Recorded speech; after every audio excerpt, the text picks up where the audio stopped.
እግዚአብሔር ሲፈጥረን እንደ እንስሳት በአራት እግራችን እንድንሄድ አላደረገንም። ወደድንም ጠላንም ተጽዕኖ ውስጥ ነን።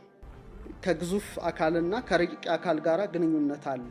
ምንድነው? ለምሳሌ ሙሉ ጨረቃ ሲሆን ማዕበል ይነሳል። ሁሉ ጊዜ የተለመደ ነው።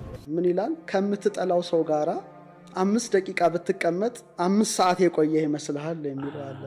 ከምትወደው ሰው ጋራ ደግሞ 5 ሰዓት ብትቀመጥ 5 ደቂቃ ያሳለፍክ ይመስልሃል የሚለው ሐሳብ አለና ብዙ ነገሮች እስኪከፈቱልን ነው ድካሙ። ከተከፈቱልን በኋላ ግን አለቀ። አድናቆት ነው፣ ማመስገን ነው። ተፈጥሮ መስማት ዕውቀት ነው። ግን ተፈጥሮ ደግሞ አንተን ከሰማች ደግሞ ጠቢብ ነህ ማለት ነው። እሳት፣ ውሃ፣ ነፋስ፣ መሬት ማተር ነው ማለት ነው። የምትማረው ለቁስ ነው፣ የምትኖረው ለቁስ ነው፣ የምትሞተውም ለቁስ ነው። 10 ምናምን ዓመት ውስጥ አንድም መንፈሳዊ ነገር አይቀላቀልም። አንድም ቦታ ስለ ፈጣሪ ስለ አምላክ ተወጭራሽ አይታሰብም። እንደውም ዝንጀሮ ነህ ትባላለህ። አለቀ።